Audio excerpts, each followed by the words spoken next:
Bonjour à toutes et à tous, bienvenue à notre second café numérique ECF. Nous allons vous parler aujourd'hui de ChatGPT. Christelle Gagé et Romain Froment, nos spécialistes en la matière, vont vous en expliquer les tenants et aboutissants avant de répondre à vos questions. Le syndicat ECF vous accompagne pour faciliter et défendre votre activité. Pour nous rejoindre, rendez-vous sur notre site internet. ECF, servir et être utile. Très bon webinaire. Alors, on vous présente nos avatars d'intelligence artificielle. Vous les avez peut-être vus circuler sur LinkedIn pour ma part et pour Romain sur LinkedIn et sur Twitter, je crois. On les a diffusés depuis ce week-end. Donc, c'est nous, c'est Romain et moi-même en intelligence artificielle, donc nos avatars qui ont été tout spécialement créés pour animer cet atelier. Donc, aujourd'hui, on prend la forme de notre intelligence artificielle telle que vous les voyez diffusées à l'écran. Donc, nous sommes tous deux passionnés par l'intersection de la finance et de la techno et on est ravis de vous présenter quelque chose de vraiment innovant aujourd'hui qui est ChatGPT, une avancée majeure dans le domaine de l'intelligence artificielle. Romain, je te laisse peut-être présenter un peu la techno. Ouais. Déjà, Christelle, est-ce que tu peux nous en dire un petit peu plus sur ces deux images que tu nous as créées? Ouais, alors en fait, je les ai créés grâce à une application qui s'appelle Midjourney, donc qui m'a été d'ailleurs conseillée par toi-même, Romain, lors de la présentation de ce café numérique. Moi, je ne pourrais pas en dire plus. Peut-être toi, tu peux en dire un peu plus sur Midjourney, justement. Moi, je l'ai juste utilisé, donc c'est plutôt simple à utiliser. Donc, c'est un prompt, on inscrit l'image qu'on veut, et là, le Midjourney, mon prompt était les experts comptables représentés en intelligence artificielle, et le prompt Midjourney a créé ces deux avatars, enfin ces deux images. Ouais, ce qui est assez extraordinaire, c'est que ça ouvre les portes un petit peu de la créativité et du design à des gens qui sont absolument pas ni dessinateurs, ni créateurs, ni designers. Midjourney, c'est un peu le Pictionary par l'intelligence artificielle. Imaginez que je vous demande de dessiner un expert comptable, un mix d'une image pour un expert comptable avec un petit peu d'intelligence artificielle ou un robot ou de la robotisation. Moi, je serais incapable de faire quelque chose qui dépasserait le niveau d'un enfant de troisième année de maternelle. Aujourd'hui, grosso modo, l'intelligence artificielle elle va nous permettre de créer de l'image avec du texte. Donc, du texte, grosso modo, ces images, elles sont été générées donc, sur un outil qui s'appelle Midjourney, qui est en libre accès sur Internet. Et vous dites un petit peu ce que vous voulez que ça dessine, vous appuyez sur Entrée, vous attendez à peu près entre 30 secondes et une minute et ça vous génère vos images. Voilà, c'est assez extraordinaire, chose qu'on était incapable de faire auparavant. Et ce qui est assez fabuleux, c'est que on va enfin pouvoir, sur nos Instagram de nos cabinets, mettre des images qui sont autres que nos collaborateurs en train de faire la fête ou nos collaborateurs en train de travailler sur des dossiers. Voilà, c'est rigolo. Alors, et pour la petite anecdote, quand j'ai le premier prompt que j'ai fait sur Midjourney, j'ai demandé des photos d'experts comptables, enfin des images d'experts comptables en ChatGPT, et c'était assez comique parce qu'en fait, le logiciel nous a dessiné des experts comptables en chat. Donc, on avait des chats en train de bosser sur l'ordinateur. Ouais, d'où la nécessité toujours d'un être humain qui est là pour veiller au grain Exactement. Quand on lui demande quelque chose. Et d'avoir son esprit critique, toujours avoir l'esprit critique. Absolument. Je ne permettrai aucune blague sur la chevelure du monsieur. C'est ça. Ah bah ça a été déjà souligné par quelqu'un. Très bien. Ça fait pousser les cheveux. Chez le coiffeur de Avatar de Romain avec des cheveux. Voilà. On fera une petite démo de Midjourney tout à l'heure, c'est prévu. Hop là, slide suivant. Il me semble que on va passer à qu'est-ce que c'est ChatGPT. Tu veux nous en toucher quelques mots, Christelle? Ouais. Alors, en termes simples, on va éviter d'utiliser des termes complexes. En fait, ChatGPT, c'est un programme. Tu peux d'ailleurs aller sur la slide suivante. Donc, ouais.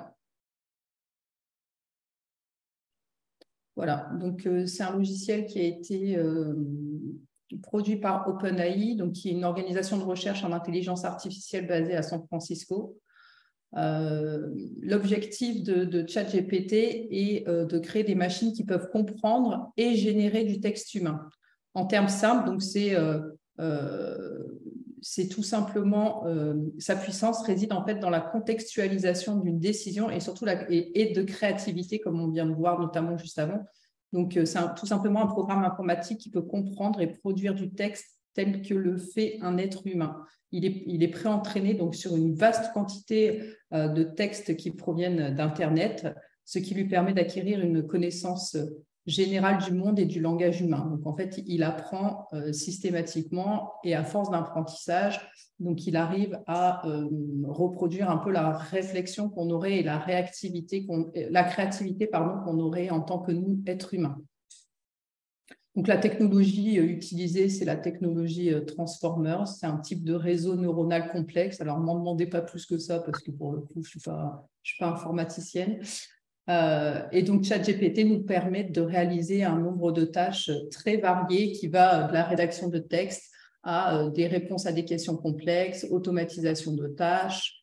Donc, ça, c'est pour la partie de ChatGPT. Et après, c'est vrai que si on y adosse d'autres outils d'intelligence artificielle, on peut même aller bien au-delà, notamment avec les illustrations qu'on a vues précédemment, donc avec l'applicatif Midjourney.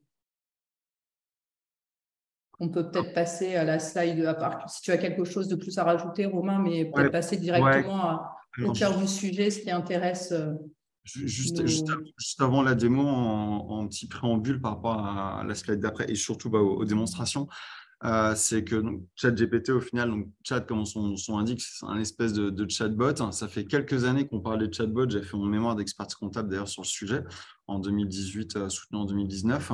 Et à cette époque-là, les chatbots, c'était beaucoup on pose notre question et puis la réponse, une fois sur deux, c'était je n'ai pas compris votre question, pouvez-vous la reformuler? Bon, du coup, il y avait souvent une sorte de frustration face au chatbot.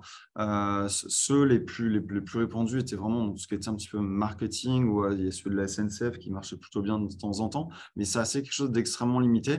Il y en avait à peu près partout. On était souvent déçus. Parce que souvent les chatbots n'étaient pas suffisamment entraînés, avaient accès à des sources d'informations, de connaissances qui étaient trop restreintes ou n'étaient suffisamment entraînés, tout simplement pas suffisamment entraînés. Là, ChatGPT, chez OpenAI, donc, ils ont réussi à vraiment aller parcourir, ils n'ont pas parcouru tout le web de la planète, mais ils ont parcouru énormément de données, enfin une quantité de données qu'on n'a jamais réussi à absorber, à analyser dans le passé. Et de ce fait-là, ils sont capables de répondre ou de créer à peu près n'importe quoi dans n'importe quelle langue. Alors attention, ça reste une machine, ça reste un outil, ça va faire des erreurs. Il faudra vraiment faire attention dans le sens où de temps en temps, il va faire des erreurs, mais il ne vous le dira pas forcément. Il faudra garder son esprit critique par rapport à ça. Et d'ailleurs, quand il fait des erreurs et qu'on lui souligne, il s'excuse d'ailleurs. Oh, je suis désolée. Vous avez raison. Il s'excuse beaucoup, de temps en temps un peu trop, ça c'est un peu agaçant des fois. Après, ce qu'on sait aussi, c'est que ChatGPT est un outil qui évolue de façon quasi exponentielle depuis quelques mois.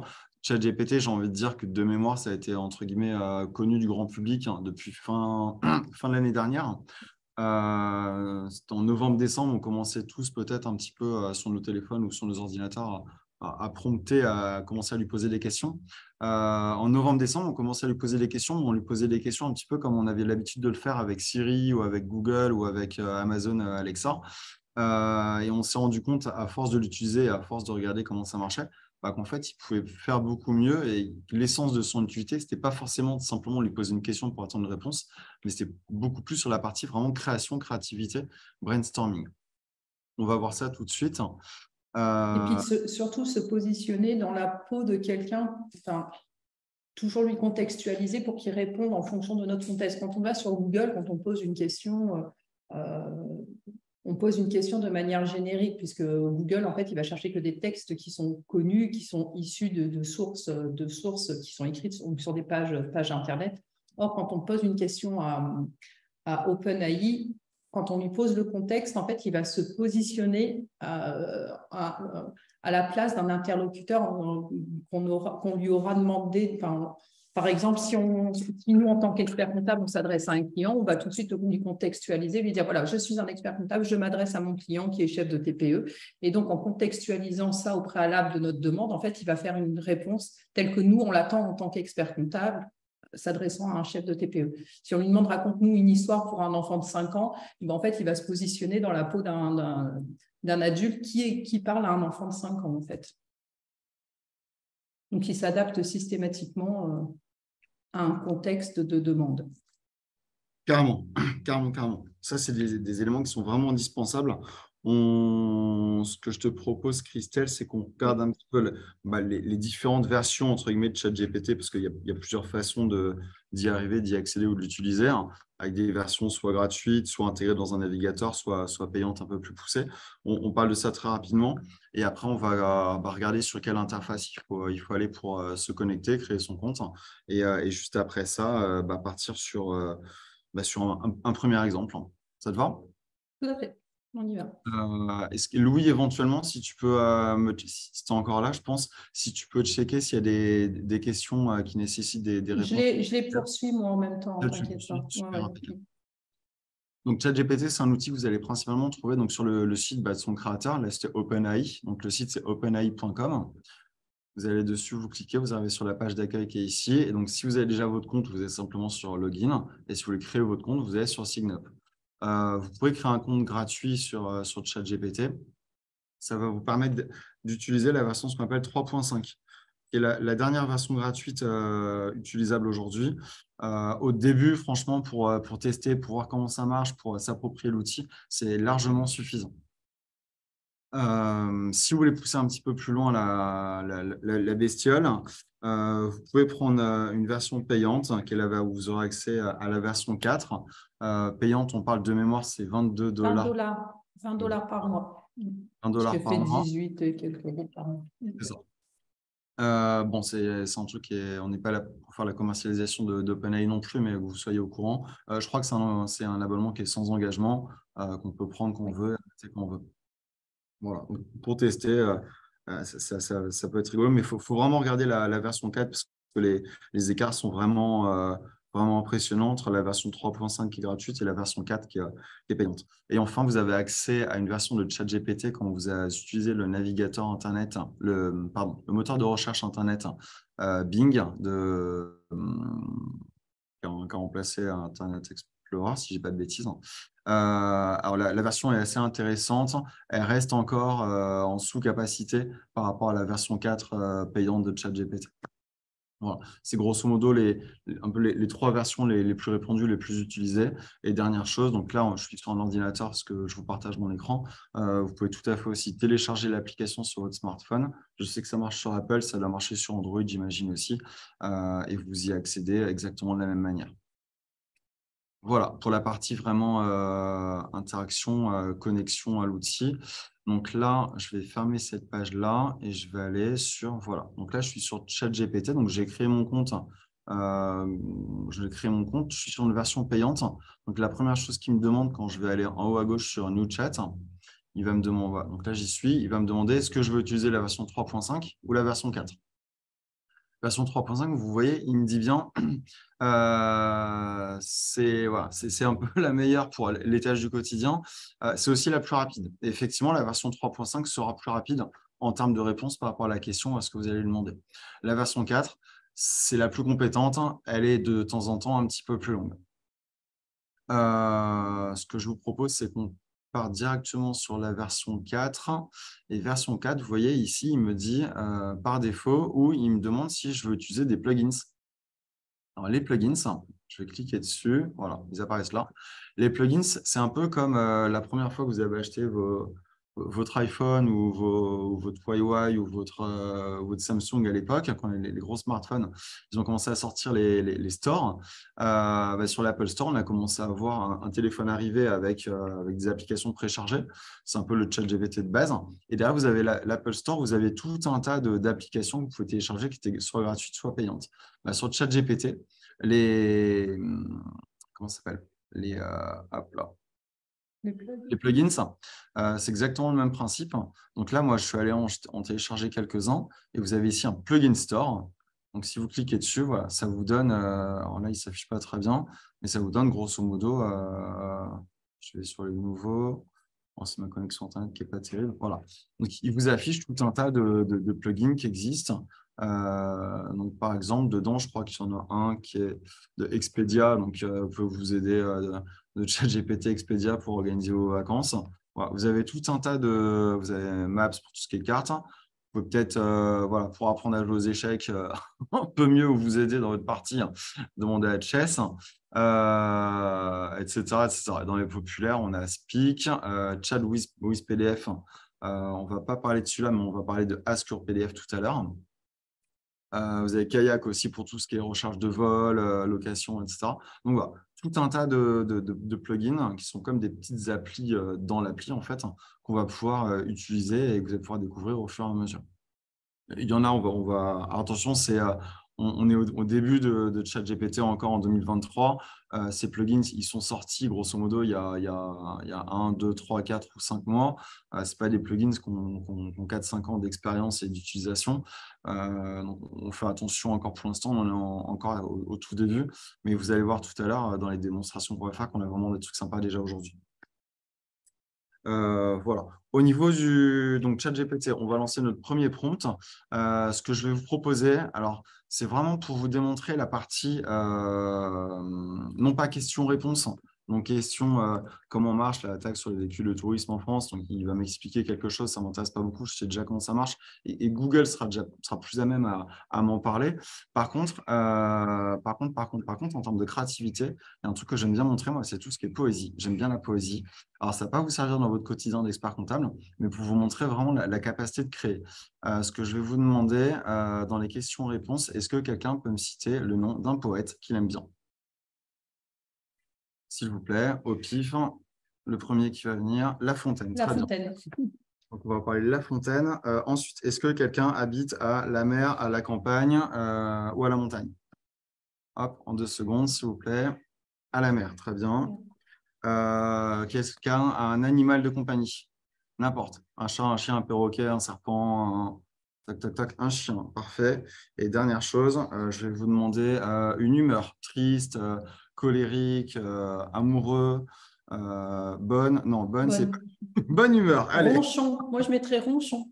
Ronchon, allez, on va essayer ronchon, super. Merci pour lapin requin, etc. Mais il y a eu plus vite. Donc, du coup, je vais baisser ça, je vais revenir sur. Donc, mon prompt, voilà, attendez, je vais mettre ça là-haut. Hop là, voilà. Donc, mon prompt, il est là. Donc, je vais lui demander, voilà. Tu es. Séréquien a raison, hein. Il dit La Fontaine n'est pas un poète. Hein. Non, et ben, on va lui demander un Jean de La Fontaine. C'est pas un poète. On a qui on avait du Bellay sinon? Prévert, il y a quelqu'un qui met Prévert. Prévert? Tu es le poète Prévert. Tu vas m'écrire un joli poème sous forme. Un joli poème sur. Alors, il y avait un peu plus haut, il y avait quelqu'un qui demandait justement qu'est-ce qu'était un prompt. Un prompt, c'est ça, justement. C'est contextualiser la demande et lui faire une demande.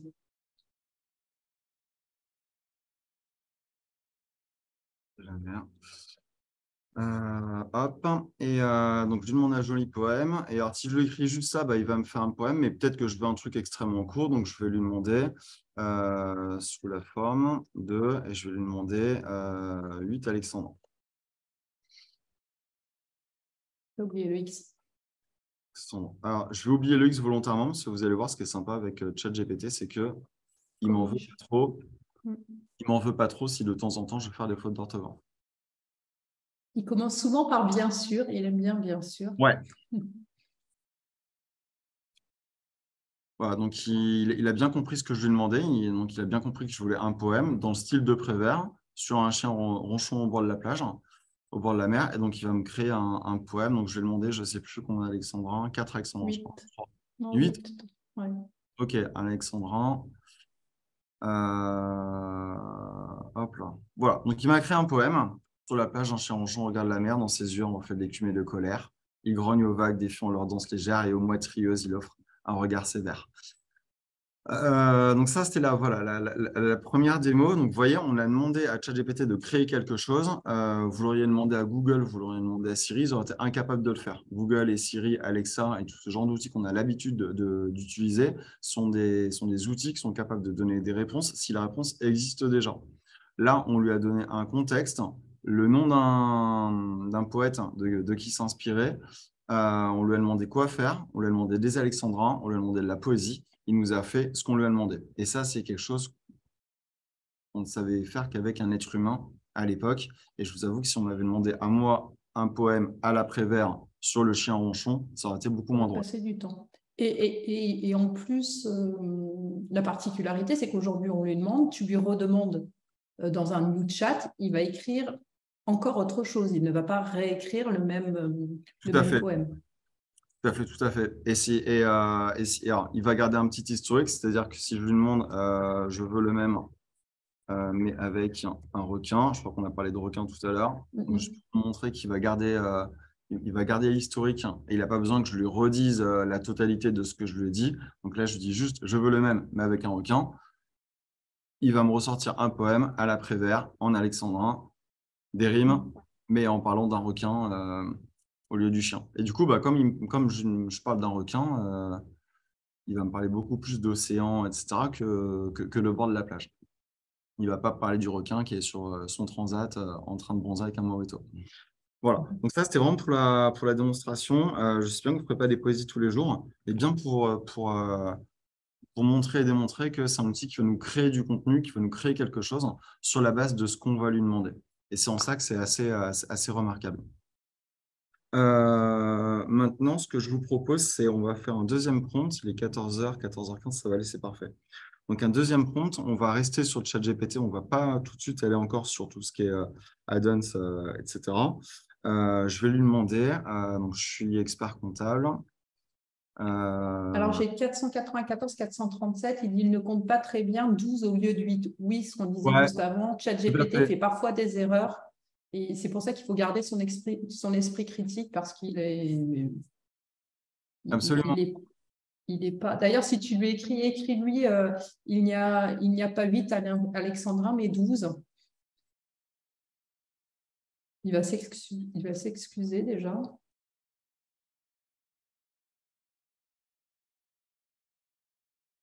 Voilà, il s'excuse toujours. Et il va m'en faire une nouvelle version. Et il refait une version. Voilà. Alors là, je vais stopper la génération pour accélérer un petit peu, pas vous faire perdre de temps. Donc moi, par exemple, je lui avais demandé il y a 2 jours une écriture comptable, il me l'a faite à l'envers. Il m'a mis le débit au crédit et le crédit au débit. Donc, je suis expert comptable. Alors oui, une autre chose. Là, on va lui demander, on va lui dire, je suis expert comptable d'un client qui est restaurateur et le restaurateur me dit, il ouvre un restaurant, il me demande une stratégie financière. Voilà, donc il me demande une stratégie financière. Donc soit je vais la faire, je vais passer un petit peu de temps, soit je vais la donner à un de mes experts comptables stagiaires ou à un de mes collaborateurs confirmés, soit je vais demander à ChatGPT, peux-tu, excusez-moi pour l'orthographe, me créer une stratégie financière pour un nouveau restaurant. Alors, donc là, la phrase, vous m'excusez pour l'orthographe, je vais essayer d'aller très vite. Donc là, je vais demander, voilà, est-ce que tu peux me créer une stratégie financière pour un nouveau restaurant? Donc on pourrait se dire, c'est super, ça va super vite. Là, je fais entrer, il va me donner plein de choses. Alors, oui et non. Oui, il va répondre des choses, il répondra toujours quelque chose, il buggera quasiment jamais. Sauf que comme ma question, vous voyez, elle est hyper généraliste, je lui demande une stratégie financière pour un restaurant qui est nouveau. Donc, grosso modo, je ne donne que 3 informations sur ce que je veux. Imaginez-vous en tant qu'expert comptable ou en tant que collaborateur, avec juste cette question-là, souvent, vous allez vous retrouver devant une feuille blanche. La feuille blanche va rester blanche pendant quelques minutes, voire quelques heures, jusqu'au moment où vous allez appeler le client ou l'expert comptable en disant, non, mais attends, il me faut un petit peu plus d'informations, il me faut un peu plus de contexte. Et ChatGPT, il adore les contextes et plus vous donnerez de contexte et de contenu et de profondeur à votre question, et plus il pourra vous donner une réponse ou une création qui sera appropriée et qui sera complète. Et de temps en temps, je peux même lui dire quelle information tu as besoin pour me donner une réponse la plus complète possible. Donc, par exemple, là, je vais écrire je souhaite que tu me Alors redises. aussi très pratique, parce que là, je vois que tu écris, ça prend du temps d'écrire. Il y a aussi un plugin à ajouter, c'est Voice Control, où en fait, on parle à ChatGPT et ChatGPT nous répond à la fois en écrit et il nous parle également. Il nous parle ses réponses. Quelles sont les, on va dire, les 5 informations dont tu as besoin pour que ta réponse soit la plus complète. Voilà. Donc là, je lui demande de m'aider à lui poser la question. Je dis, voilà, je veux une stratégie, mais je ne sais pas trop de quoi tu as besoin comme information pour que je te pose la question. Et donc, du coup, je lui dis, voilà, de quoi tu as besoin. Donc là, il va me parler du budget initial, des prévisions de revenus, les coûts opérationnels. Donc, budget, c'est grosso modo, c'est le financement, les revenus, les coûts, les tarifs et plan de financement. Je vais lui dire que j'en ai pas. OK. Donc maintenant, alors si vous avez de quoi noter, vous allez bien noter ce que je vais vous dire. C'est des petites astuces pour que la réponse soit la plus appropriée. Quand ChatGPT, on va lui poser une question qui soit la plus complète possible et qu'il puisse vraiment aller puiser au fond de ses ressources, on va lui donner, première chose, un rôle. Donc, un rôle, c'est on va pas parler à ChatGPT, on va dire mets-toi à la place d'un expert comptable spécialiste des restaurants en province. Voilà, première chose. Deuxièmement, un contexte. Donc, après le rôle, le contexte. Donc, le contexte, tu as un nouveau client qui souhaite ouvrir un restaurant. Alors, un restaurant, on va lui dire un restaurant à… donnez-moi le nom d'une ville, s'il vous plaît, dans les questions. À Compiègne. À Compiègne. Compiègne, ça se fait comme ça, si je ne dis pas de bêtises. Oui. À Compiègne, quel type de cuisine? Japonaise. Oh là, cuisine japonaise à Compiègne. Très bien. OK, donc le contexte, c'est ça. On va lui demander une tâche et un objectif. Je te demande une stratégie financière pour ce client restaurant afin qu'il puisse préparer son ouverture, son business plan le plus professionnellement possible. Désolé, il y a des fautes, j'essaie d'aller vite. Style d'écriture. Vous pouvez lui demander un style d'écriture. Donc, style d'écriture, ce que tu disais, Christelle, tout à l'heure. Est-ce que je veux qu'il s'adresse à un enfant de 5 ans, à un ado de 14 ans, à un jeune adulte de 22 ans, etc., à quelqu'un qui s'y connaît, qui est complètement novice ou un professionnel, etc. Donc, cette stratégie, on va lui dire, tu adopteras un style, on va dire, professionnel, épuré et synthétique. Et enfin, on va lui demander la longueur de la note. Si je lui demande un truc de 3 lignes ou un truc de 30 pages, ce n'est pas pareil. On va lui demander, j'ai besoin d'une note de, on va dire 20 phrases pour aller assez vite. Et on va faire entrer.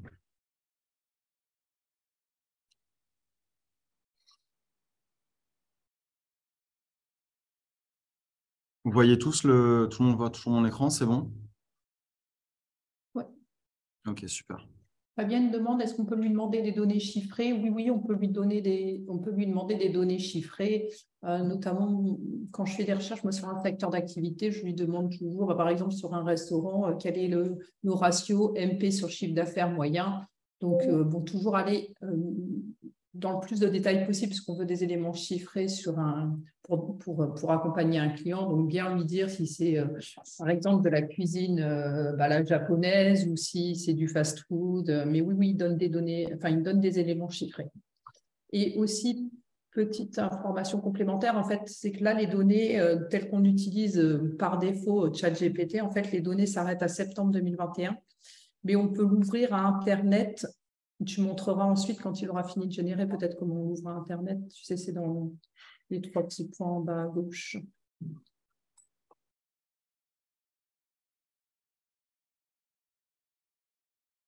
Et pour la personne qui connaît Compiègne, je vais demander où me conseillerais-tu d'ouvrir ce restaurant à Compiègne?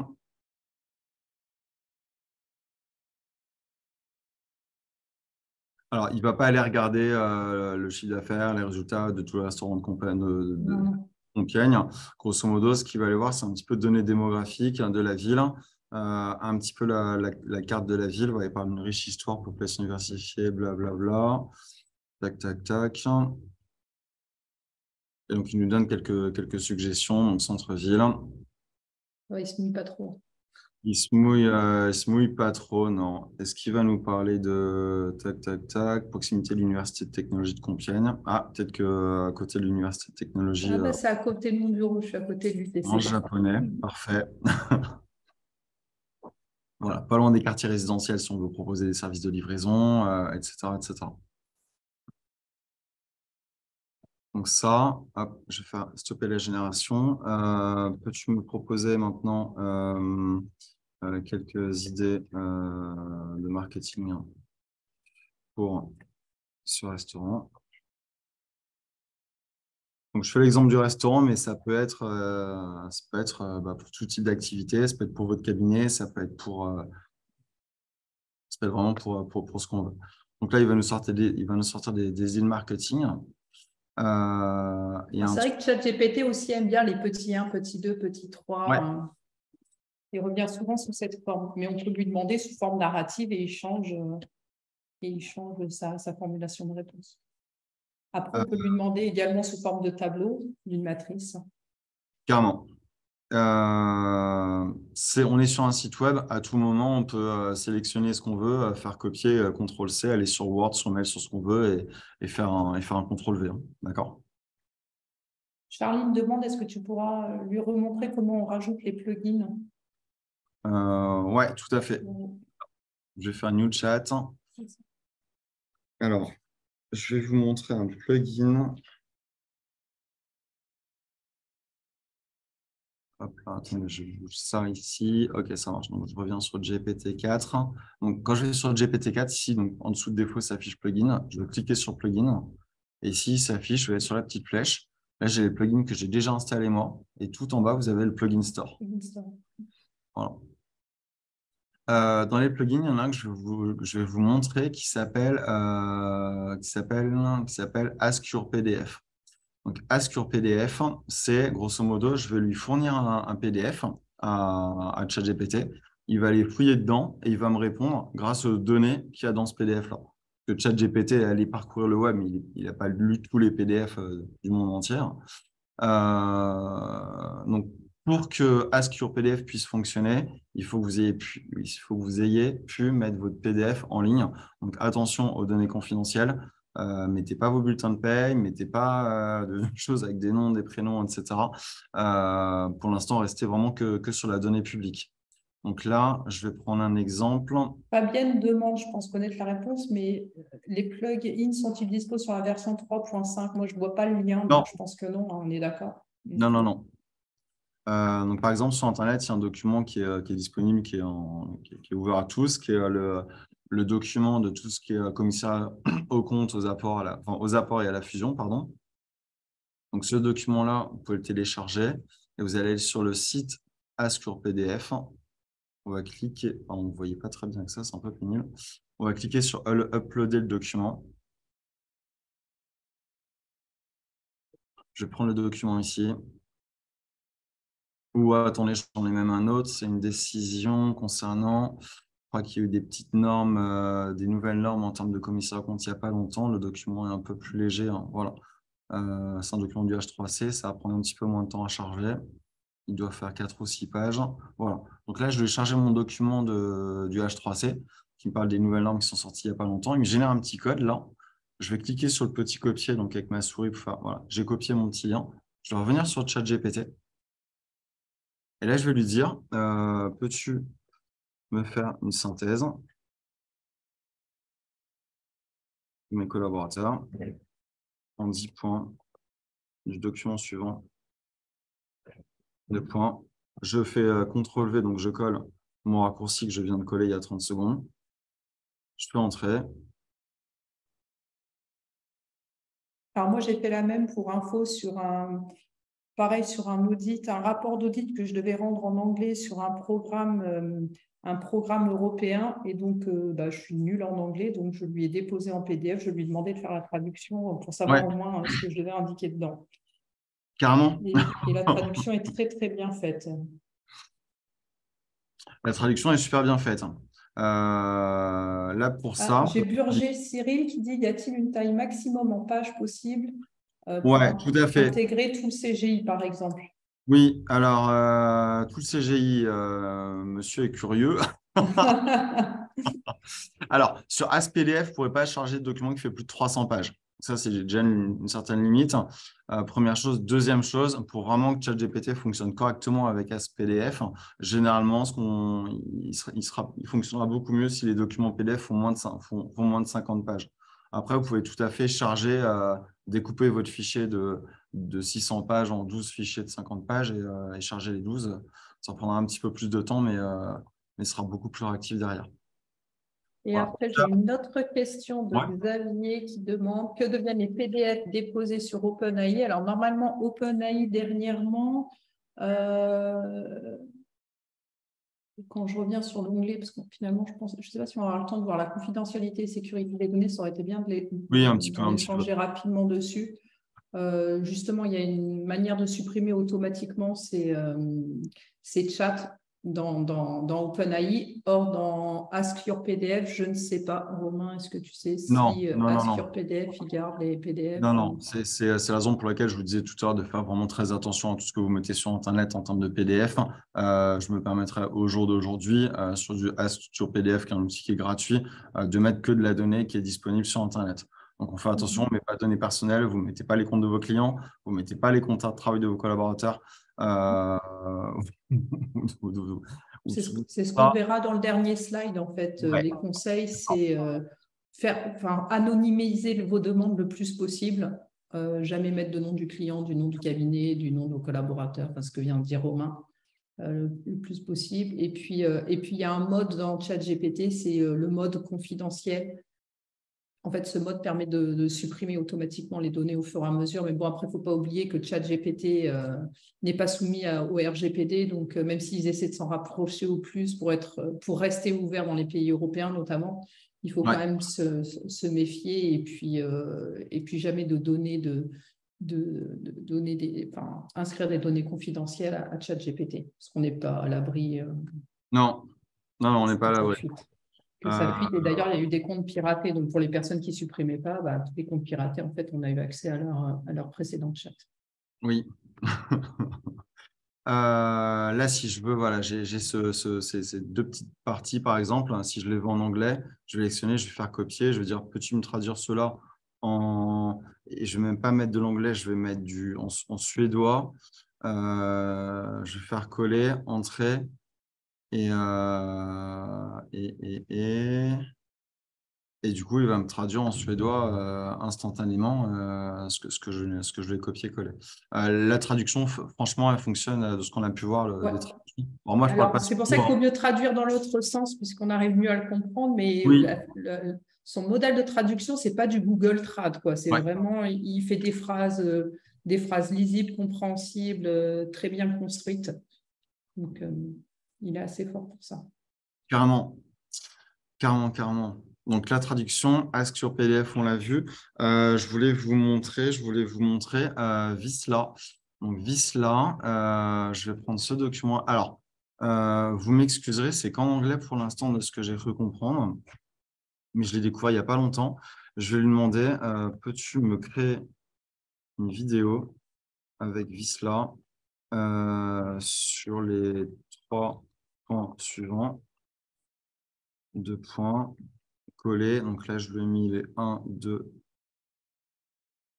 3 points. Donc Visla, c'est un petit plugin, hein, encore une fois, que j'ai cherché dans la liste des plugins. Donc là, il va me dire Using Visla.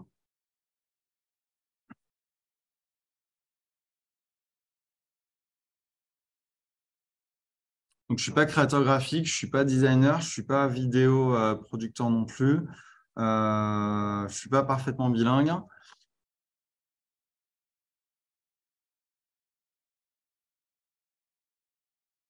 Je vous promets qu'il n'y en a pas pour une demi-heure pour générer ce que je veux vous montrer.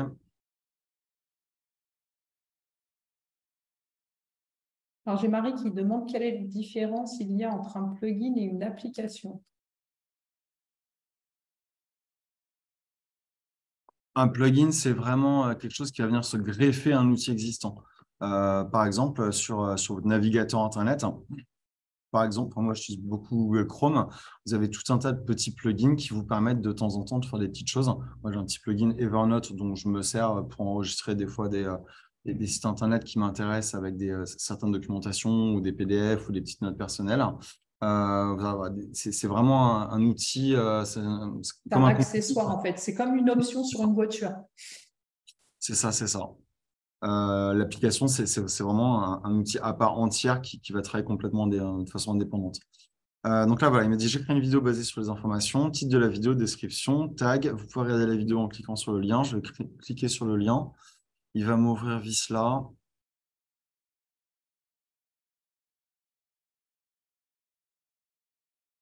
Et je vais faire la lecture. Donc, je ne vous ai pas menti, hein, je n'ai pas fait de fausse promesse, c'est en anglais pour l'instant. Hop, et peut-être que la connexion, du fait qu'on soit beaucoup, rame un petit peu.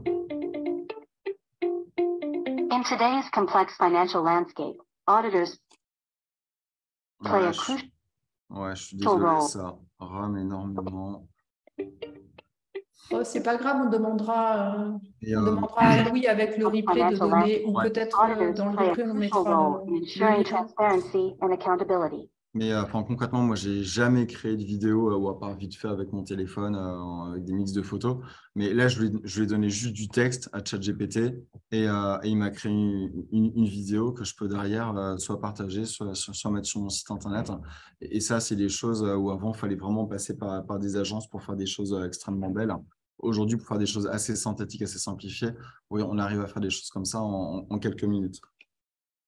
Petite chose un petit peu rigolote, il y a un outil qui s'appelle Merlin.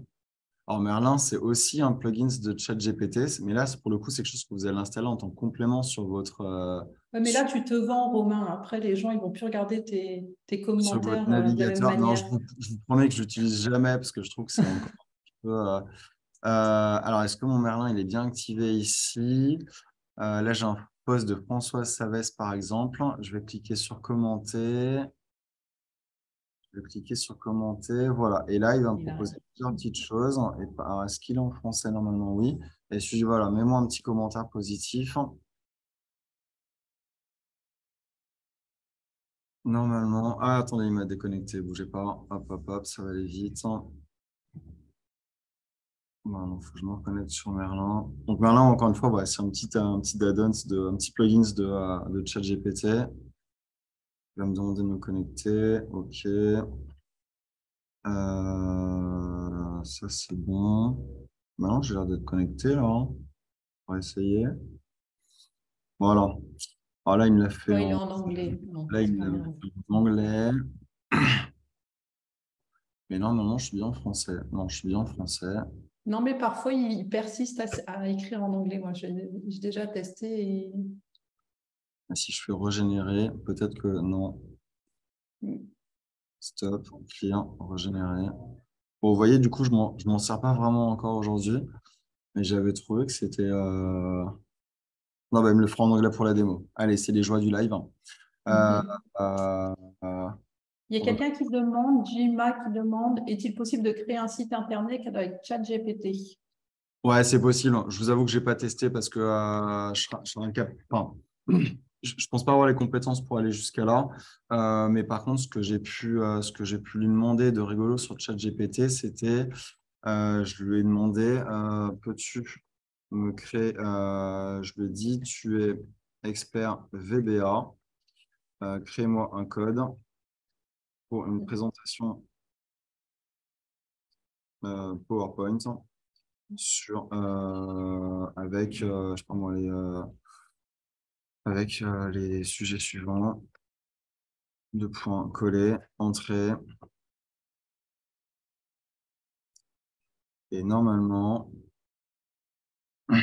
voilà, donc ça, c'est quelque chose que j'ai commencé à pouvoir tester. Donc, voilà, il me crée un code VBA qui me crée une présentation. Donc là, il me crée le code en ligne. Alors, je suis comme bon nombre d'entre vous, hein, je suis incapable de savoir ce que ça veut dire. Non, enfin, si on sait ce que ça veut dire au final. Je serais incapable d'écrire ça tout seul sur une feuille blanche. Mais effectivement, je l'ai testé. Là, vous prenez votre code, vous allez sur PowerPoint Copier, tu et renvoies. ouais, en quelques clics, vous créez vos diapositives comme ça. Une Voilà. question intéressante. ChatGPT s'arrête en 2021, effectivement, septembre 2021. Est-ce que c'est possible de le connecter à Internet afin qu'il nous apporte des informations plus à jour? Si oui, comment fait-on? Tu pourras le montrer, s'il te plaît, Ouais, tout à fait. Alors, rapidement. où il est là. C'est Euh, les trois petits points en bas à gauche. Alors, je vais créer un nouveau chat, GPT-4, et dans les plugins, hop, je vais lui demander, peut-être si je demande web request. C'était quoi la question exactement? De le connecter à Internet. Moi, je Ouais, n'étais pas passé par là. Moi, j'étais passé par les trois petits points à côté de ton nom. toc, toc, toc, toc, toc. Ici, là? Ouais. Ouais, mais Et je dans crois Settings ou non, Mindjourney, je ne sais plus. il me semble Dans il me semble qu'ils l'ont désactivé, hier. Chatlist. Ah, d'accord, ok. La connexion Internet, hein. Effectivement, ça existait. C'était plutôt pas mal. Ils l'ont déconnecté hier. Ils doivent être en train de faire une mise à jour là-dessus. Donc ça, on ne pourra pas vous le montrer. Après, il y a un plugin qui s'appelle Ask tac, tac, tac, tac, tac, Web Request. Voilà. Web Request. Et je sais pas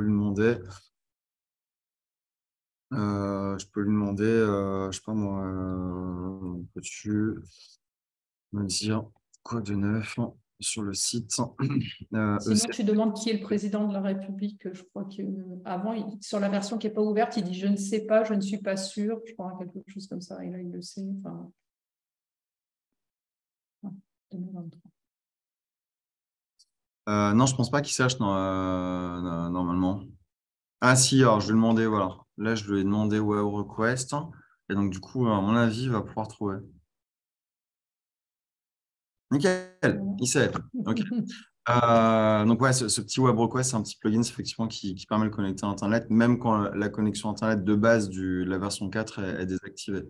C'est vrai que ce qui était assez rigolo sur ChatGPT au début de l'année, c'est quand on lui parlait de la guerre en Ukraine, bah pour lui, la guerre en Ukraine n'existait pas. C'était un futur un peu apocalyptique, puisque la dernière fois qu'il a analysé Internet, la guerre en Ukraine n'avait pas encore commencé. Voilà. Peut-être montre aussi pour supprimer automatiquement, avant de passer sur Midjourney, peut-être montre comment supprimer automatiquement les conversations. Ouais, donc là, effectivement, on va commencer un petit peu à parler de confidentialité sécurité. Confidentialité sécurité, il faut savoir que votre historique de tout ce que vous avez demandé à ChatGPT, ce n'est pas caché dans paramètres historiques, paramètres du compte, navigation, sécurité, confidentialité, tout l'historique, il est à gauche de votre écran en automatique. Alors, vous pouvez le cacher en cliquant là-dessus, mais sinon, il sera là. Et de mémoire, pour tout supprimer, dans les trois petits points ici, vous avez un clear conversation confirmé. Et donc, voilà. Donc là, il m'a supprimé toutes les conversations que j'ai eues. Elles sont plus visibles. Elles seront plus visibles quand je me reconnecterai tout à l'heure ou demain. Et troisième chose, du coup, ChatGPT n'a plus ces informations non plus. Alors que si je l'avais laissé, je me serais connecté dans 2 semaines, il aurait toujours eu cette historique et j'aurais pu continuer à travailler avec ça. En termes de création d'images, je voulais vous montrer Midjourney. Alors, attendez, il est où? Il est là, voilà. Donc, création d'images. Alors, je vous fais pas tout le tuto de Midjourney. On fera peut-être quelque chose d'un petit peu plus poussé plus tard, parce qu'il est déjà 14h28. Mais Midjourney, grosso modo, donc, de façon très simple, on va ouvrir un Discord. On va taper /imagine. C'est quasiment le prompt de base. Et là, on va lui demander une moto jaune avec un comptable et un livre de fiscalité. On va pouvoir très original et très new generation. Hop là, je vais faire entrer. Il va me dire, OK, waiting to start, ça veut dire que, attends, je vais un petit peu travailler à regarder. Et ce que je vous propose, c'est qu'on parte sur la partie confidentialité et sécurité. Christelle, pour pas qu'on perde de temps, le temps qu'il est en train de me créer la petite vidéo. D'accord? Ouais, ok. Tu veux nous en parler un petit peu? Oui, alors, bon, on reste dessus comme ça sur Midjourney parce que c'est sympa de voir avancer le dessin. Il est un peu au-dessus, je crois. Ouais, c'est ça, il est en cours, tu vois. Donc oui, les risques de ChatGPT, comme on le disait tout à l'heure, c'est vu que la société est basée aux États-Unis, en fait, il n'est pas conforme RGPD. Alors aujourd'hui, il y a eu récemment 2 améliorations significatives au niveau d'OpenAI. C'est le mode confidentiel des données qui permet de supprimer automatiquement dans ChatGPT les discussions qu'on a eues avec l'outil. Donc, il faut l'utiliser le plus possible, ou alors vous le faites manuellement, vous supprimez. Ne surtout pas divulguer d'informations confidentielles, toujours anonymiser les demandes. Par exemple, si on travaille sur l'entreprise Tartampion à côté, on ne lui donne pas le nom, on dit l'entreprise de tel secteur d'activité. Activer le mode confidentiel, on vient de le dire. OpenAI aujourd'hui a mis à jour ses conditions d'utilisation pour ne plus exploiter les données des clients et des API GPT. Bon, comme je le disais tout à l'heure, on n'est pas à l'abri que ça revienne en arrière et on n'a pas de moyens de contrôle puisque la réglementation est différente aux États-Unis que chez nous. Donc, il faut toujours être très, très vigilant et l'utiliser de manière le plus sécure possible, donc toujours anonymiser et supprimer vos conversations systématiquement. Carrément. Elles sont belles, ces photos. Donc voilà, donc il m'a créé, donc je lui ai demandé une moto jaune avec un comptable et un livre de fiscalité. Donc vous voyez, il part un petit peu dans tous les sens de temps en temps. Ce qui est sympa, c'est qu'on peut lui demander si on veut du surréaliste, du perfectionnisme, enfin, tout ce qu'on veut en termes de style, d'image. Et du coup, on arrive à des choses assez sympas. Et là, l'idée, c'est que je peux en sélectionner une des 4. Il me la charge ici, hop, et je peux l'enregistrer, la mettre sur mon bureau, éventuellement m'en servir pour illustrer un article que j'ai fait sur LinkedIn ou sur Facebook, ou une petite newsletter que j'ai fait pour mes clients, ou quoi que ce soit. Voilà. Oui, ça m'a pris 30 secondes pour rédiger le prompt. J'ai cliqué en quelques minutes, ça s'est fait, entre guillemets. Et encore une fois, comme tout à l'heure, j'aurais été incapable de dessiner une moto jaune. Voilà, alors vraiment une autre gueule. Et donc, comme le souligne Fabienne, plus de problème pour le droit à l'image, exactement, puisque Non, c'est une création. c'est une création pure, donc pas de droit à l'image. C'est exactement ça. Et cette image vient de votre prompt, donc du coup, bien sûr, elle doit être inspirée d'un artiste. Hein. Oui. Et j'aurais pu lui demander de me créer une moto jaune avec un comptable dans le même style que Van Gogh, que Renoir, qu'un petit peu qui je veux. Pour revenir pas sur la partie confidentialité, mais vraiment sécurité des données. On l'a dit et redit, et on va encore le répéter une 3e fois. ChatGPT, il est meilleur dans la création, la créativité que vraiment dans la restitution de connaissances fiables et précises à 100%. La meilleure illustration qu'on en a eu il n'y a pas longtemps, certains d'entre vous en ont sûrement entendu parler, c'est l'avocat américain qui un soir était un peu fatigué pour finir son jeu de conclusion. Donc, du coup, il a demandé à ChatGPT de lui terminer son jeu de conclusion avant de l'envoyer au juge ou à la partie adverse. Et quelques jours ou quelques semaines plus tard, quand il s'est retrouvé devant le juge lui a dit, écoutez, maître, c'est un peu bizarre votre jeu de conclusion.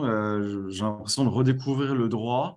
Et quand j'ai cherché vos arrêts de cours de cassation, c'est peut-être pas cours de cassation aux États-Unis, mais quand j'ai cherché vos arrêts que vous me citez dans vos jeux de conclusion, la plupart n'existent pas, n'ont jamais existé. Donc attention, le ChatGPT a été capable, malgré qu'on lui a dit, il a été capable d'inventer des arrêts de cour de cassation et d'illustrer le jeu de conclusion de l'avocat avec des arrêts de cour de casse qui n'ont jamais existé. Je crois que l'avocat, s'il ne s'est pas fait radier, il s'est pris une sanction plutôt plutôt forte, et d'autant plus que des centaines de millions de personnes qui ont entendu parler de lui à travers la planète. Voilà. Donc, attention à ça. C'est la raison pour laquelle on va vous dire avec Christelle, ChatGPT, ça reste aujourd'hui et ça restera comme tout outil, comme toute intelligence artificielle, quelque chose qui va vous permettre d'améliorer vos compétences et vos connaissances, peut-être de faire du brainstorming, peut-être de faire de la génération d'idées, mais en aucun cas, vous lui demanderez quelque chose, il va vous le sortir et vous aurez qu'à signer ou qu'à appuyer sur envoyer au client avant de l'envoyer. Ça reste un outil qui va venir en complémentarité de vous, experts comptables, de vous, collaborateurs. Faites attention à ce que vous dites. Si vous parler d'un sujet à ChatGPT que vous ne maîtrisez pas totalement, que vous ne connaissez pas très bien, n'hésitez surtout pas à aller vérifier les sources ou à les vérifier dans d'autres documentations.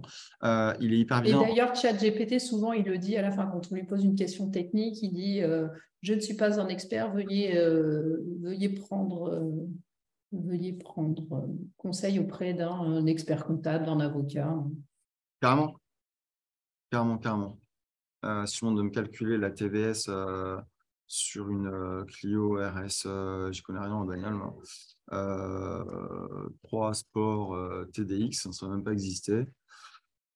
Hop, je ne sais même pas s'il va me répondre d'ailleurs.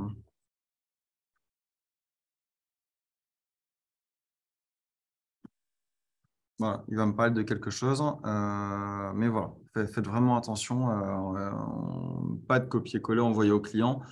Faut vraiment que ça reste de la base de travail. ChatGPT, c'est un peu l'anti-page blanche, en fait, si vous voulez. Voilà. Écrivez pas vos mémoires d'expertise comptable pour ceux qui sont concernés avec, mais par contre, ça peut aider à générer des idées. C'est un peu comme si vous discutez avec quelqu'un qui s'y connaît. C'est un bon littéraire, moi, je dirais. Il sait bien écrire le français.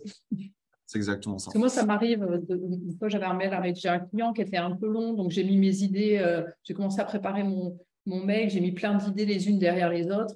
Et puis voilà, je l'ai donné à ChatGPT en lui disant, est-ce que tu peux me reformuler proprement ces quelques idées? Et c'est vrai c'est un bon écrivain. Allez, un dernier test et après on va passer éventuellement à quelques petites questions. Je suis expert comptable. Je dois faire une proposition de mission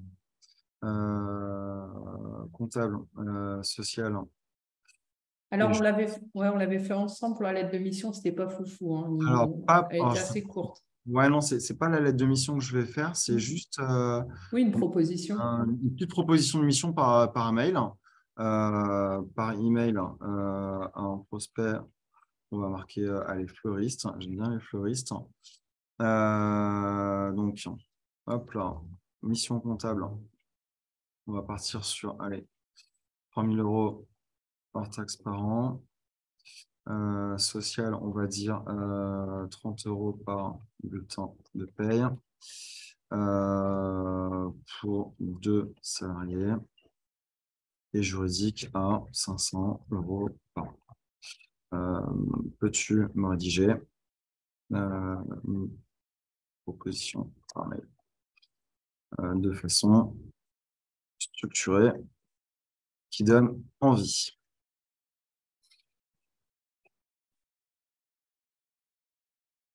Voilà.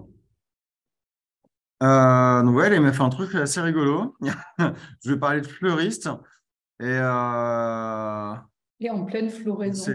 c'est peut-être le qui donne envie qui l'a inspiré. J'espère que ce message vous trouve en bonne santé, en pleine floraison, tout comme ces magnifiques arrangements que vous créez dans votre boutique. Donc là, je pense que c'est le qui donne envie où il s'est dit c'est bon, je peux y aller en mode j'y vais de façon quasi poétique.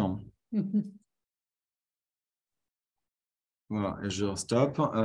Peux-tu me rédiger ça de façon plus professionnelle? Professionnelle, ouais, c'est clair. Donc là, il va recommencer. Ça, il aime bien aussi. J'espère que ce message vous trouve en excellente santé. Il aime bien Voilà. prendre des nouvelles des gens. Et donc là, il ne me parle plus de la floraison de la personne. C'est parfait. Donc voilà, donc là, il va m'écrire ça. Et grosso modo, par exemple, bah, peut-être que de temps en temps, en tant que collaborateur ou en tant qu'expert comptable, quand on débute à nos tout débuts et qu'on met pas mal de temps à rédiger par mail ce type de proposition, si on n'a pas d'outil automatique qui le fait tout seul ou si on n'a pas de mail préenregistré dans son Outlook, par exemple, bah voilà, on peut écrire ces 3 lignes sur ChatGPT.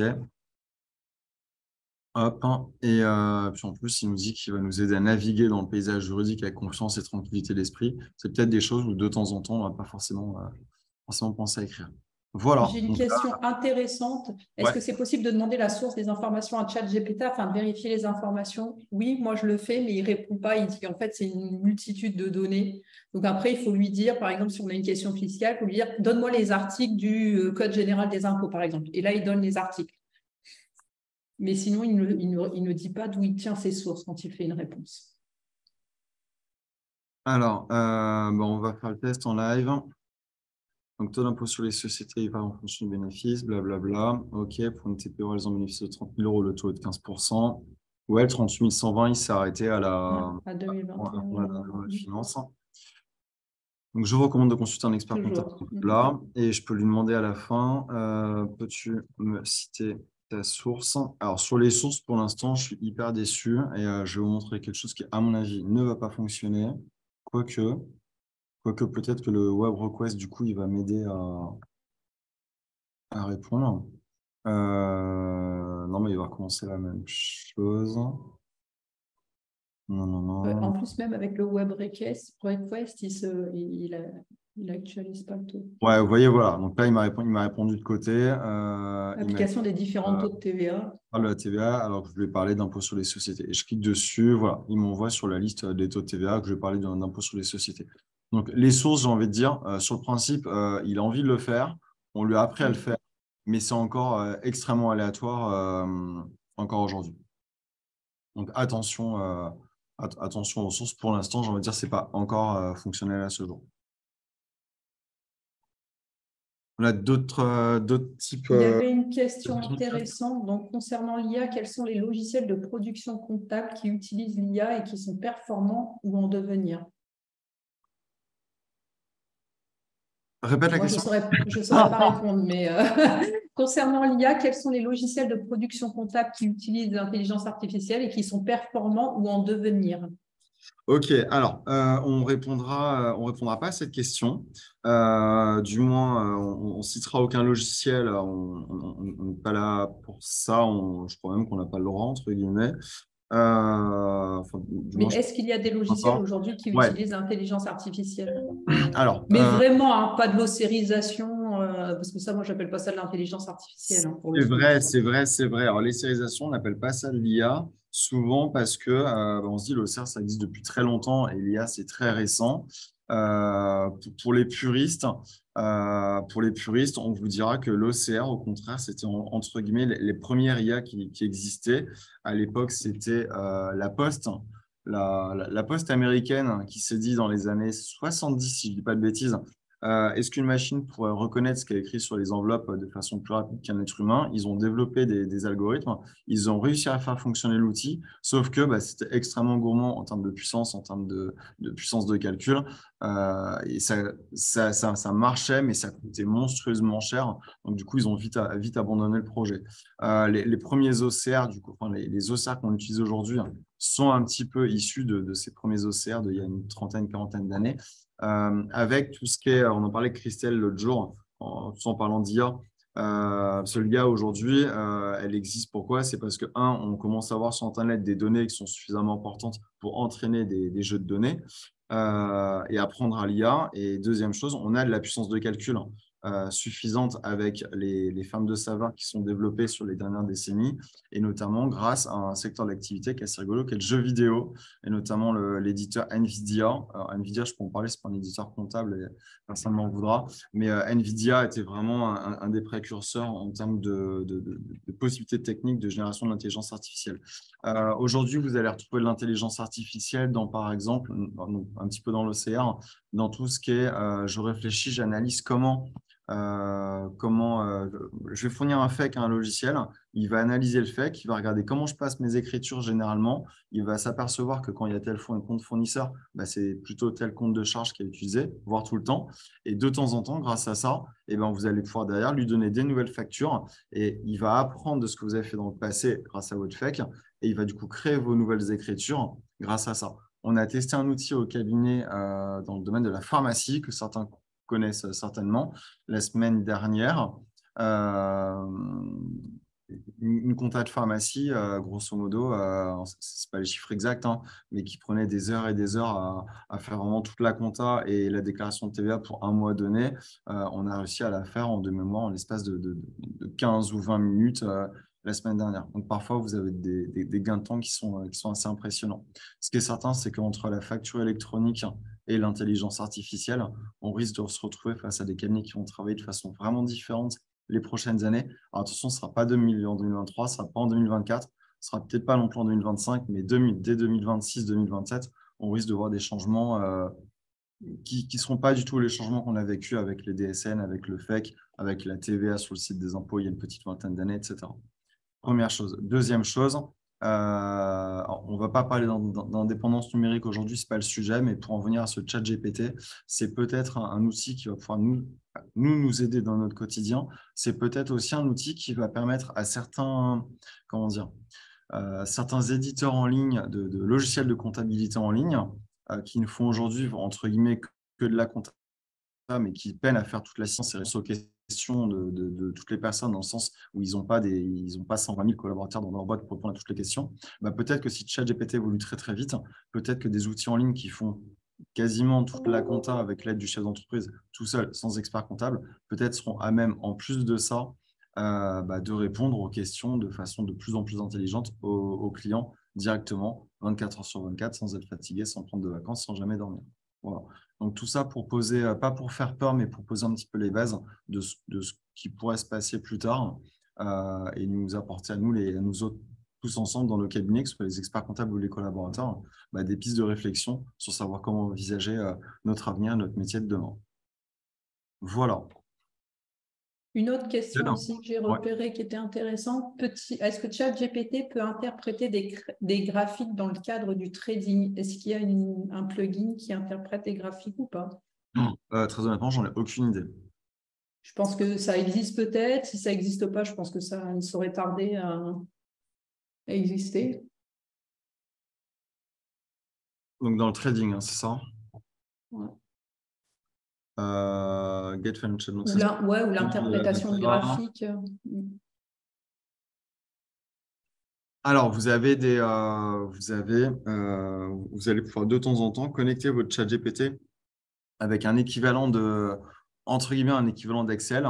Mais il faut que ça soit en ligne. Et à partir de là, vous allez pouvoir commencer à demander à ChatGPT des informations, des interprétations, voire même lui demander des corrélations entre certaines informations qui sont présentes dans un tableau, dans une base de données. Après, sur un graphique en soi, je ne vois pas trop.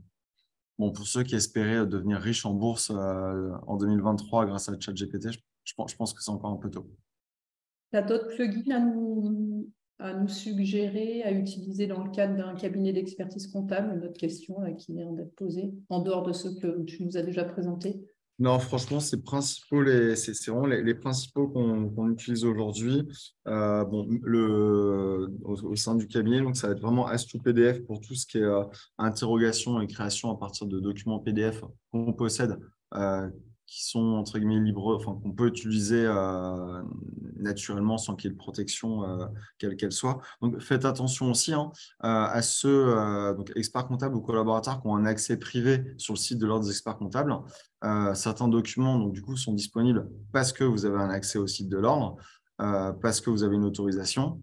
Ces documents-là ne sont pas tous donc, du coup, publics, ne peuvent pas forcément être publiés. Donc, on fait attention à ne pas publier des choses dont on n'a pas forcément le droit de publication. Donc, attention à l'utilisation.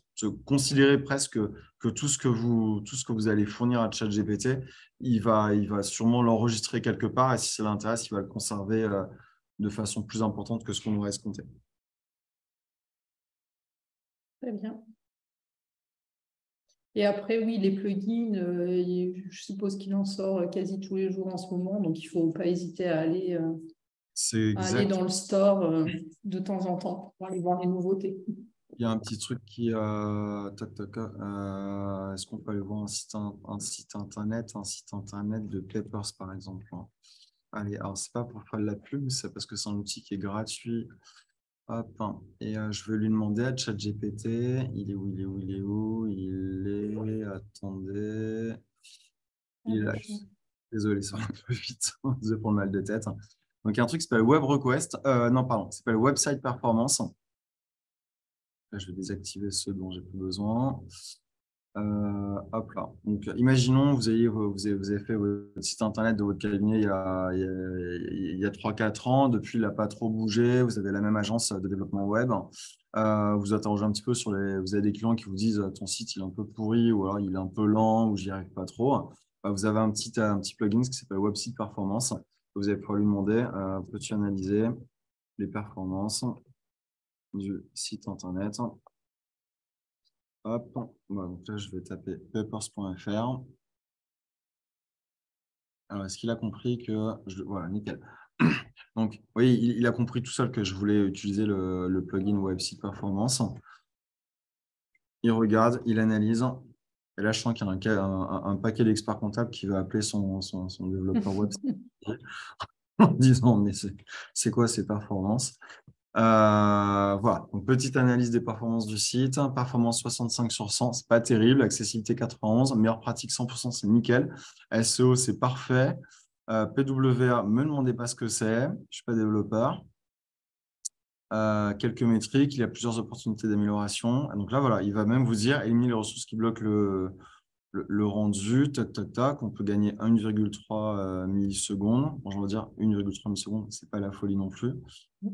Réduisez les règles inutilisées, les feuilles de style, blablabla. On peut réduire le JavaScript inutilisé. Donc, vraiment, il y a quelques lignes de code qui servent à pas grand-chose. Éviter de servir du JavaScript ancien. Bon, chez Peppers, apparemment, il y a des anciens qui bossent dessus. Donc, il nous dit tac, tac, tac. Voilà, il y a moyen d'aller plus vite. Hop, hop, hop. Par rapport détaillé, aller sur le site, blablabla. Voilà. Et d'ailleurs, même si je vais aller du coup, je vais cliquer sur le site ici, s'il veut bien.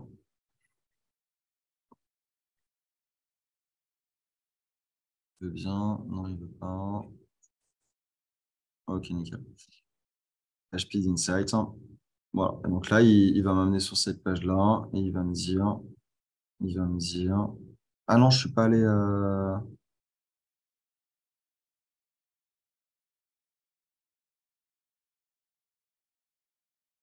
Non, je suis pas allé jusqu'au bout, je crois. Bon, voilà, c'était un autre exemple de plugin dont je me sers un petit peu de temps en temps quand on fait des rendez-vous clients avec des clients qui ont ouvert leur boutique en ligne, par exemple, il y a pas très longtemps. Bah, ça peut être, et ils vous disent, je comprends rien, je vends rien sur mon site internet, pourtant j'ai payé 5 000 € le site, il est magnifique. Bah, peut-être qu'il y a des petites choses à voir. Et sans être développeur et sans qu'on y passe non plus 1 heure au sein du rendez-vous, bah, on peut peut-être ici, voilà, se rendre compte, là je vais stopper la génération, se rendre compte que le site est lent et que là, si toutes les notes elles sont inférieures à la moyenne ou aux 3/4 de la note maximale, peut-être il y a un petit peu de choses à faire. Il y a d'autres questions, Christelle?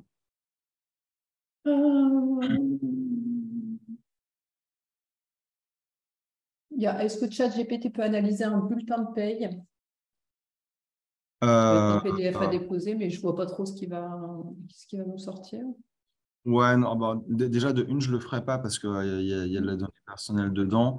De deux, non, j'ai absolument pas testé. Et je pense qu'il est encore incapable à ce jour d'analyser et de vérifier si la réduction de Fillon est bonne, si on cotise Mhm. en bonne caisse, Ah etc. bah c'est sûr que non, puisque tout à l'heure, on a vu sur le taux d'IS, il ne Ouais. tient pas compte Non, du non. seuil. Ça, il y a des Euh, outils très bien qui existent pour analyser en automatique une DSN, voire des centaines de DSN en l'espace de quelques minutes, et vous dire s'il y a eu des optimisations ou des erreurs dans autant de DSN que vous voulez.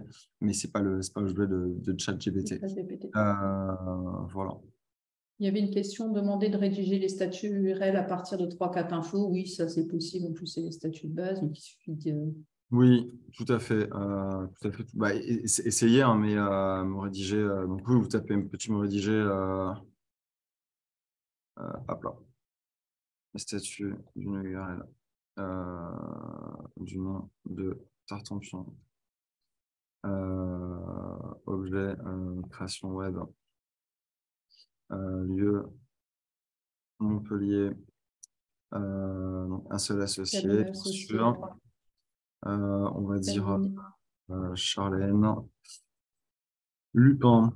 Et capital social, mais 1000. Ah non, on ne met pas 1000. 1000 euros. 5000. Hop là. Alors attention, parce que je ne l'ai pas dit que c'était en France. Là, je dis que c'est en Alors, ouais. non, c'est pas ça. Non, mais Donc, il va vous créer, il va vous créer quelque chose. Bon, après, très honnêtement, entre nous, on est encore 119. Je n'utiliserai pas de ChatGPT pour rédiger les on est statuts. 313, on n'est pas 119.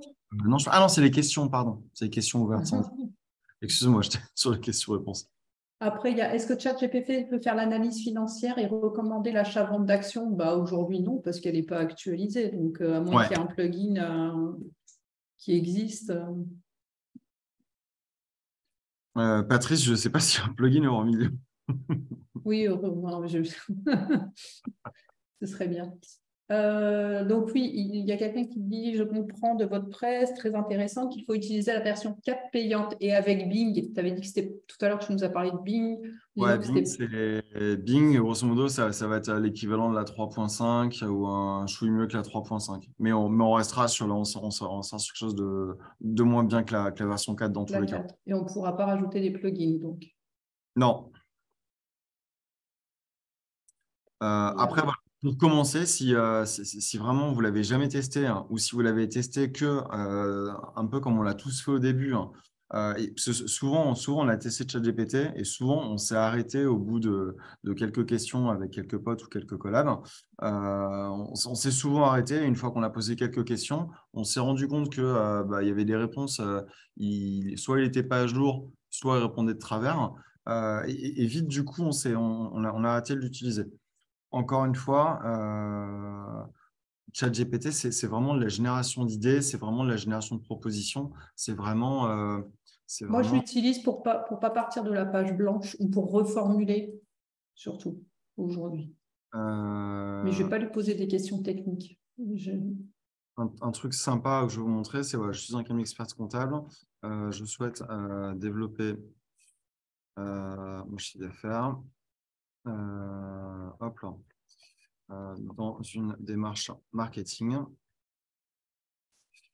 Peux-tu me créer, ça sent qu'on est bien fait en marketing, je vais marquer 3 personas. 3 personas pour cette stratégie. Sous forme de matrice. Je suis un cabinet. Dans quelle ville? Donne-moi le nom d'une ville. Montpellier. À Montpellier. Mais lui, sous forme de matrice pour montrer qu'il sait faire ça, il sait faire les tableaux. Soit formulé sous forme de matrice. Et je vais mettre un petit merci. Parce que quand on est poli, il répond vachement mieux. Ouais. Non, c'est pas vrai, c'est pas vrai. Bien sûr.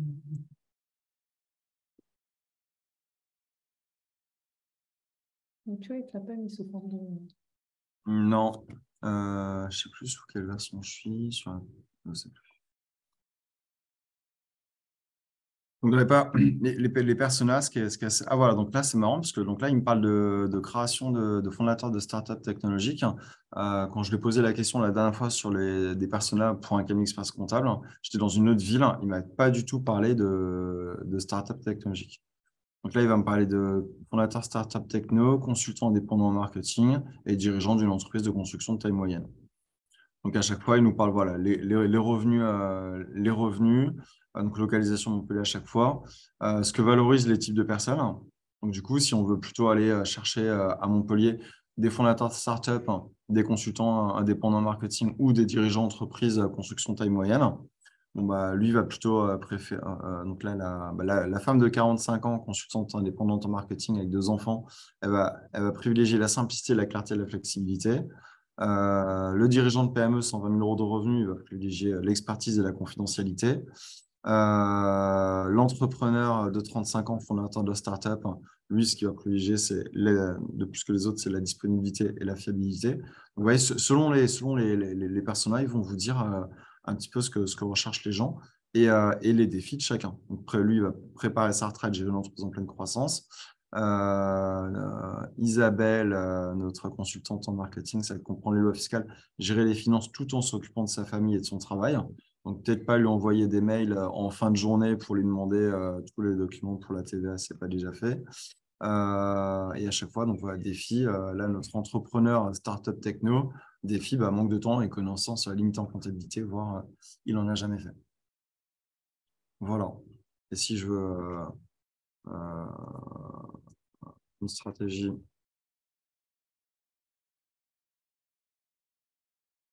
marketing pour aller toucher les personas comme Isabelle. En marketing, je l'ai un peu écrit à l'envers, je suis désolé. Bon, donc là, du coup, il va me parler d'idées, marketing, vraiment axé sur notre persona Isabelle avec du contenu éducatif, un service client flexible, etc. etc. Et ça, franchement, ce type de choses, des fois, c'est vraiment des brainstorming à plusieurs cabinets qui durent des fois des heures et des heures pour sortir ce type d'études. Exactement. Une autre question, Midjourney est gratuit encore maintenant ou est devenu payant? Moi, quand j'ai souscrit, quand j'ai voulu l'utiliser ce week-end, j'ai dû le payer. Hein. Je l'ai payé 10 $ par mois, je crois. Ouais, je crois que tu as une version gratuite de base où tu peux peut-être lui demander 5 images ou 5 trucs dans la journée ou dans la semaine, je ne sais plus. Hein, vraiment pour tester. Hein. Et après, dans les questions, je crois qu'on a tout fait. Ah non, il y a quelqu'un qui parlait de Bard, concurrent intéressant de ChatGPT. Ouais, je n'ai pas testé. Je crois que c'est Google, si je dis pas de bêtises. Qu'est-ce qui a posé la question? R. Belhassen. Ouais, je crois que c'est Google, si je dis pas de bêtises, qui a fait. Je crois que ça s'écrit B-A-1-R-D. B-A-R, oui, il m'a écrit B-A-R-D, mais je ne sais pas. Ouais, c'est ça, c'est Google qui a fait Bard. De ce que j'ai lu, c'est un peu moins avancé que ChatGPT. Après, je vous avoue, bon, je suis expert comptable comme beaucoup d'entre vous et on n'a pas le temps de tout faire non plus. Donc, je n'ai pas testé Bard, je n'ai pas testé d'autres petites applis. Le Midjourney, il y a son équivalent chez ChatGPT qui s'appelle DALL-E, si je ne dis pas de bêtises. Donc, non, je n'ai pas testé Bard, j'ai simplement lu que c'était peut-être encore, pour l'instant, pas encore aussi abouti que ChatGPT. Voilà. Savez-vous à quelle date il va être intégré dans la suite Office? Non, je n'ai pas la date. J'ai vu ça, je l'attends avec impatience. Moi, ce que j'attends avec impatience, c'est qu'il me l'intègre dans Outlook. Parce que quand ChatGPT, effectivement, il ne s'appellera pas comme ça, mais quand ils vont intégrer la suite OpenAI dans Office 365, si je ne dis pas de bêtises. Tu peux l'utiliser, mais il faut que tu ouvres Outlook en ligne, en fait. Il ne faut pas que tu ouvres Outlook, ton logiciel, sur ton ordi. Mais si tu ouvres depuis Internet, tu peux utiliser ChatGPT. Dans ton Outlook directement? Sur Internet, si tu regardes ta messagerie depuis Internet. Ouais, mais dans ta messagerie, par exemple, si tu reçois un mail, tu cliques sur répondre, il va déjà pouvoir te proposer une réponse. Oui, sur Internet, si tu te connectes sur… D'accord, ok. Alors, il ne te répond pas automatiquement, c'est toi qui lui demandes de répondre. Ouais, bien sûr, bien sûr. Alors, je ne l'ai pas testé, mais j'ai juste vu que ça existait. Non, ça va être sympa. Sur Excel aussi. Donc, ça sera effectivement… je crois que c'est prévu 2023. C'est prévu 2023. Je crois que c'est Microsoft qui a intégré le capital de OpenAI il n'y a pas très longtemps. Effectivement, j'espère que ça marchera sur Mac aussi. Ouais, c'est sûr. Apple et Microsoft, ils ont mis du temps à s'entendre, mais un jour, on a commencé à pouvoir installer du Excel sur Mac. On ne peut toujours pas mettre du Power BI sur Mac. C'est vrai? Ouais, non. Ah, J'utilise la virtualisation Windows pour utiliser d'accord, Power BI. d'accord. Ça marche. Ça marche. Bon, bah, c'est à peu près tout pour moi. On a, On a fait double de temps, hein. Le café a ouais, duré longtemps. au niveau des questions, on est plutôt pas mal si je dis pas de bêtises. Non, non, on est bien. On est pas mal au top. Ah si, Euh, il y a quelqu'un. À quand la fin des cabinets d'expertise comptable de quartier? Non, il y a plein de missions complémentaires à, à réaliser, en fait. C'est un support, ChatGPT. Demain, vous allez pouvoir vendre des missions de conseil. Vous allez avoir du temps pour faire du conseil. Carrément. Et j'ai même envie de dire, peut-être que demain, bah, il y aura plus que ça, quoi. L'expert comptable de quartier, entre guillemets. Enfin, c'est Mm. rigolo, c'est marrant qu'on parle, enfin, on parle de l'expert comptable de quartier, mais il n'y a pas plus d'une semaine, je suis allé voir un nouveau prospect vétérinaire. Du coup, bah, j'en ai profité, je lui ai amené mon chien et mon chat pour faire les petits vaccins de l'année. Et du coup, bah, il a kiffé. Il m'a dit, mais Romain, mais moi j'adore. On commence à travailler ensemble. Tu m'amènes ton chien, ton chat. Moi, je suis le vétérinaire de quartier. Bah, avant mon expert comptable de quartier, ce que je sais, c'est que si ça se passe bien, on continuera à bosser les 10, 20 ou 30 prochaines années ensemble, quoi. L'être humain n'est pas encore prêt non plus à filer, à se retrouver face à un écran et à prendre des conseils d'un robot, en fait. On a encore besoin de cette relation humaine. Et cette relation de confiance ne sera basée que sur l'humain. Oui. Mais pour ce qui est pas très grave, je prends un exemple il y a pas longtemps au cabinet, il y avait une plante qui était en train de dépérir. On en parlait le midi à la cuisine et du coup, bah, j'ai demandé à ChatGPT. Je lui dis, bah ouais, j'ai une plante verte. Le nom de la plante, c'est ça. Elle a des petits points noirs sous les feuilles. Elle va vraiment pas bien. Et ben, il m'a dit, fais ça, ça, ça. Bah, on a fait ça, ça, ça et on a sauvé la plante. Merci, ChatGPT. Merci ChatGPT. Voilà, Bon, très bien. on est pas mal. Louis, t'es encore là? Ben, on est très bien, oui, oui, oui. Ben, merci, merci Christelle, merci Romain. Merci à tous pour votre participation. Vous étiez très nombreux. Vous avez posé des tas Et ils de... sont encore très nombreux à être encore Oui, connectés. oui, oui, oui, on peut continuer hein, si vous voulez. Et pour vos nombreuses questions aussi, qui ont bien développé le sujet. Voilà, on va vous envoyer le replay là, qui sera mis en ligne sur notre chaîne YouTube. Vous recevrez ça par mail et ce sera également rediffusé dans notre newsletter que vous êtes très nombreux à lire le vendredi matin. Donc voilà, vous pourrez avoir accès à ce replay puis le transférer à vos proches si vous voulez et le revoir à tête reposée. Donc voilà, merci beaucoup tout le monde. On aura un prochain café numérique, il y a une petite pause estivale qui reprendra au mois de septembre. Voilà, vous en serez informés par nos canaux habituels. Voilà, bah, d'ici là, on vous souhaite tous un très bon été. Et puis, le syndicat ESF reste à votre disposition. Voilà, merci encore. Et à très bientôt, Romain, Christelle et tous nos auditeurs. Merci beaucoup. Merci à Bonne tous. journée. Au Bel été. revoir. Au revoir. À bientôt. Au revoir.